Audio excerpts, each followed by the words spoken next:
Hello Japanese learners, my name is Tan. I have studied Japanese for about 7 years now, and right now I'm going through the textbook Minna No Nihongo I, which is for the N5 level. I think that there are so many important things that are not written clearly in the book. So I have made this video to point out the 14 things that I think you should know but the book doesn't teach you yet. And by the way, both English and Japanese are not my first language. So if I make any mistakes, I hope that you don't mind and you can let me know so that I can make improvement next time. This is just the first part covering from lesson 1 to lesson 6 of Minna No Nihongo I. If this kind of video is helpful for you guys, I will do my best to release the part 2, part 3, or maybe part 4 too. Okay, let's go. First, we have these two words, kaishain and shain. Kaishain is translated as company employee, but to be more exact, it means a company employee as a job in general. Shain is translated as employee of some company and usually used with a company's name, but actually it means a full-time employee of a specific company.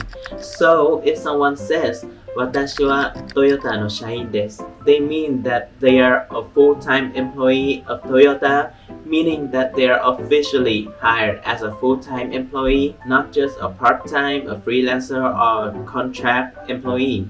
Next, we have "じゃありません" and "じゃないです." So you may have learned the phrase "じゃありません," which is the negative form of this. It is used to say when something is not. When you talk to Japanese people or when you watch animes, actually you will hear "じゃないです" more often. For a long time, I had wondered what is the difference between these two. And actually, both mean the same thing, but "じゃないです" sounds more casual and general because it's a little bit shorter and more casual. So it is more convenient to say in daily life, while "じゃありません" sounds a little bit longer and heavier, which makes it more polite than "じゃないです." Next, we have calling someone by using names with san. In the book, it says that attaching san to someone's name is a polite way to address them. However, we don't always know people's name and we don't always have to know them. Like when you ask a stranger for directions. In that case, here's a few ways to address them politely, even though you don't know their name. So I will leave a table here. You can take a screenshot and memorize it later. And now I will just say them so that you know how to pronounce them. Obo-chan, Ojo-san, or Ojo-chan, Oni-san, One-san, Oji-san, Oba-san. And also you can call someone based on their job. For example, you go to a bank and you can call a bank employee there as Ginkoin-san, which means Mr. or Mrs. bank employee. Next, we have greeting neighbors and give them something when moving to a new place. In the book, this is considered polite. When I first came to Tokyo, I thought it would be the same, but actually in big cities like Tokyo, people rarely greet their neighbors, let alone giving the neighbors some gift. I moved 6 times during my 6 years living in Tokyo, but the only neighbors who came to greet and give me something was an Indian family. I guess that in Tokyo people are busier and they would value privacy more, and they move so often that greetings are no longer necessary. I don't have the experience in living in the smaller towns of Japan, but it seems that this culture is still a common thing over there. Next, we have jidosha and kuruma. In the book, on this stage, only the word jidosha was introduced. When I first came to Japan, I noticed that people didn't use it much, and instead they say kuruma. Jidosha is a bit more formal and often used in official documents or technical fields, while in daily life, kuruma is much more common. Next, we will talk about counting numbers. In the book, the concept of hundreds, thousands, 10,000, etc. was introduced. Later, you may notice that for ju, hyaku, and sen, Japanese people usually don't add ichi in front. However, for man, oku, and cho, they always add ichi before them. That's because the units are so large that people want to be more careful and avoid any confusion. And also there are other words in Japanese that comes with the same pronunciation. Next we have toire and ote arai. We see that ote arai is another way to say toilet, and both mean toilet or restroom in English. Actually, both of these words are commonly used. However, o te洗い is much more polite because it has the o in front of it. And also, it avoids the dirty image of toilet and sounds more appropriate in formal settings. Please make sure to use o te洗い when you talk to customers or your superiors in your company. It is just like how restroom sounds more polite than toilet in English. Next, we have かしこまりました.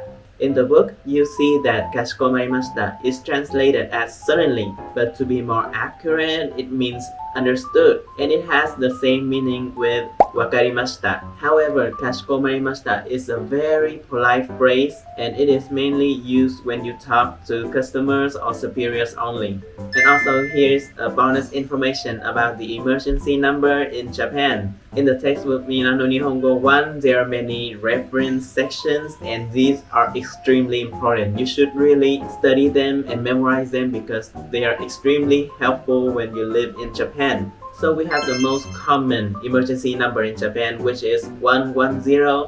And in the book, it doesn't teach you how to read this number. You will think like 110, but actually it is pronounced as 110番. 100 means 100. To is a different way. It is an old way to read 10. And ban is number. So 110番 means number 110. Next, we have using yo at the end of a sentence. In the book, saying a sentence ending with yo is introduced. And yes, it does emphasize the information. However, in real life, it can sound a bit pushy or overconfident, which is not how Japanese people prefer to speak in conversation. So you should only use yo with family or close friends or people who are lower in social status. Next, we have 3 common train types in Japan: Futsu, Kyuko, and Tokyu. This is actually for the people who are not familiar with the metro system as a public transportation. In my home country, Vietnam, we have only had the metro system for the past few years. So when I first came to Japan, I literally had no ideas about these terms, either in Vietnamese or English or Japanese. So here's some easy explanations for them. Futsu is the local train, which means the train will stop at every station. Next, we have Kyuko, which means express train, and it will skip some stations so that people can get to the destination faster. Next, we have Tokyu, which means limited express. It is a train that is faster and makes fewer stops than the express train, but it usually requires an extra fee.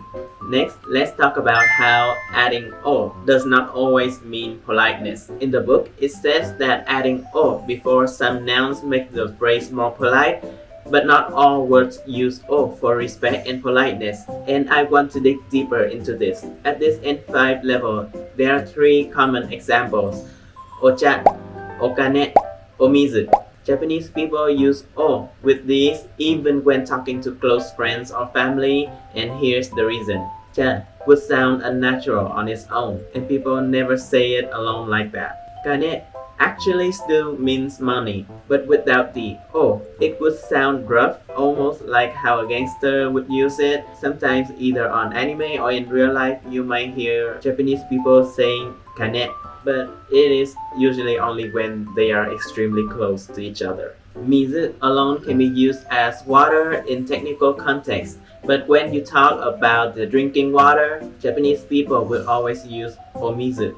Next, we have 何ですか, which is translated as yes and which is used to respond to someone when they call you. Actually, it sounds more like what do you want, which is quite rude if you respond to someone higher than you or someone not close enough. Instead, you can just use はい or はい with a soft tone. This literally means yes. For example, if my boss calls me タンさん, I would just reply はい or はい, and that is actually good enough. Next, we have Yunyu and Miruku. In the book, it says that Yunyu is Miruku, which might make you think that Miruku and Yunyu means the same thing, but that's not exactly true. Yunyu refers to cow's milk only. Yu means cow.